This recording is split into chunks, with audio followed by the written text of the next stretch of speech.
It's Tuesday, January 9, 2024, and you are listening to Uranium Spotlight Podcast, Nuclear's Resurgence in a Clean Energy World. Brought to you by Purepoint Uranium Group, trading on the TSXV Venture and the OTCQB. And now your host, Chris Frostad. Welcome back to a new year on Uranium Spotlight.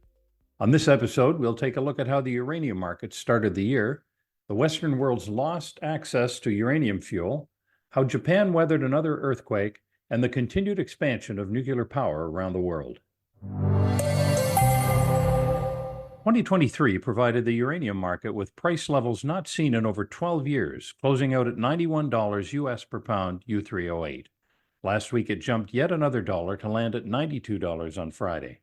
Although some off-market deals have been tracked, spot activity is yet to result in much volume for the year, as market participants have been evaluating recent price movements amid a slow return from holiday vacations.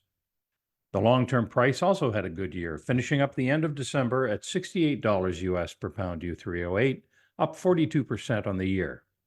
By and large, the term markets have been relatively quiet over the past few weeks, with no new formal demand or contract awards reported over the past week. For the world's largest producer of natural uranium, Kazakhstan, the supply of uranium for export is increasingly controlled by just two eastern countries. Kazakhstan currently supplies 44% of the world's demand for uranium. After the current round of uranium export contracts expires, however, 60% of the uranium produced in Kazakhstan will go to China, and most of the rest, 27% of the total, will be dedicated to Russia. That's 87% of Kazakhstan's uranium that's dedicated to countries that are geopolitical rivals of the United States and its allies. It's worth noting that the Russian army stepped into Kazakhstani politics in January of 2022 to prop up the current government, perhaps leaving that government feeling somewhat indebted to the Russian Federation. This leaves countries like the US, Canada, and France in a tight bind when the current contract cycle ends in 2028. Demand for uranium in the West is expected to be close to 94 million pounds, but these countries are only expected to be able to source half of that from countries that are not closely aligned with either China or Russia.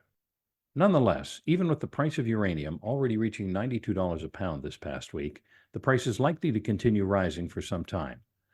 A ban on Russian uranium exports to the U.S. passed the House of Representatives this past December, and it brings with it the possibility of the Russian government immediately cutting off all uranium exports to the U.S. in response. With production hiccups at some major mines, uranium markets are likely to see $95 a pound by possibly as early as this March 2024, and just as likely, markets could see a $100 pound of uranium by the middle of 2025. On New Year's Day 2024, Japan suffered yet another large-scale earthquake, not at the level of the Great East Japan earthquake of 2011 that set off a partial meltdown at the Fukushima Daiichi nuclear power plant, but nonetheless this provided a test of Japan's new nuclear safety regime. To a large degree, Japan's reactors passed this test with flying colors. The power supply to the Shika NPP was disrupted for a short period of time, but the backup generators came online as expected, and there was no real danger to anyone in the surrounding area. Also, at the Shika NPP, there were reports of ground fissures near the reactor, but no real damage to the reactor itself. At a few other plants, radioactive water waste spilled over the confines of its storage tanks, but none of it ever left the storage facilities where it was being held. Overall, this disaster has demonstrated that even though Japan will likely continue to be seismically active in the years to come, it can maintain its commitments to fighting climate change and ensure nuclear safety with enhanced protocols and other safety measures.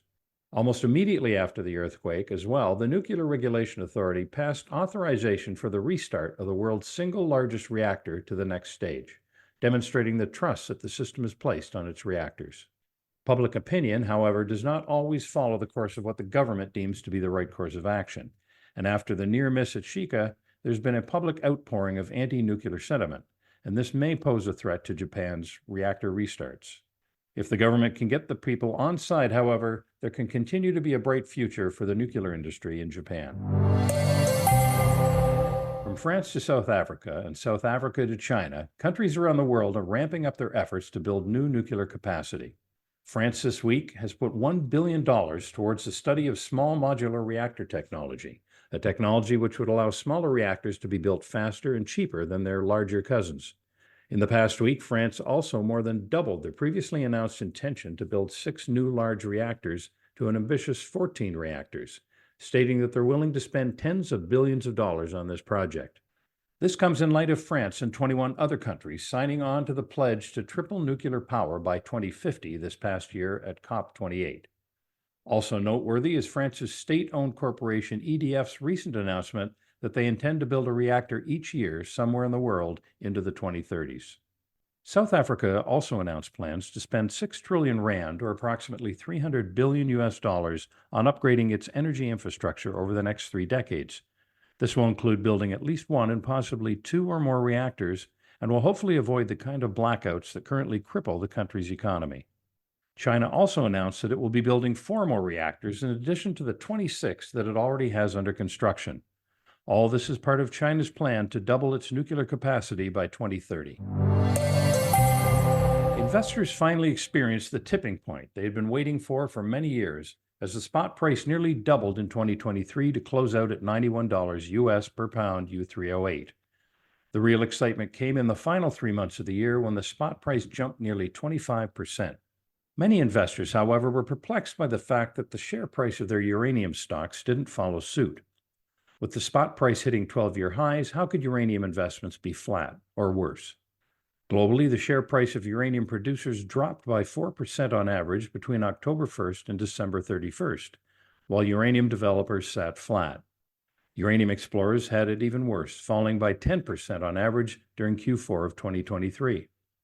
The answer may lie in the long-term uranium price, which represents the bulk of uranium traded. The term price of uranium closed out the year at $68 a pound, representing a healthy gain in 2023, but still shy of the incentive price generally necessary to open or build new mines. Could a cautious market be waiting for the true price of uranium to be reached? Only Cameco and Uranium Energy Corp seem to follow the gains in the spot market, while most other uranium stocks closed out 2023 not much better than where they were 2 years ago. As the real underlying long-term market price of uranium becomes more transparent, we hope to see the entire uranium resource sector take on a steeper trajectory. And that wraps up your Uranium Spotlight coverage for this week. For more news and events from the world of uranium, please tune in next week to Uranium Spotlight. You've been listening to Uranium Spotlight, your weekly podcast dedicated to delivering the latest news and events shaping the uranium fuel market and its critical role in the global energy landscape. Brought to you by Purepoint Uranium Group. Purepoint actively operates a portfolio of advanced uranium projects in the world's richest uranium district and has established partnerships with some of the largest uranium suppliers worldwide. While our passion for this subject is undeniable, it's essential to clarify that the information presented here is not investment advice. Instead, our goal is to offer an unbiased and comprehensive review of recent events that could impact uranium prices. Join us again next Tuesday for Uranium Spotlight.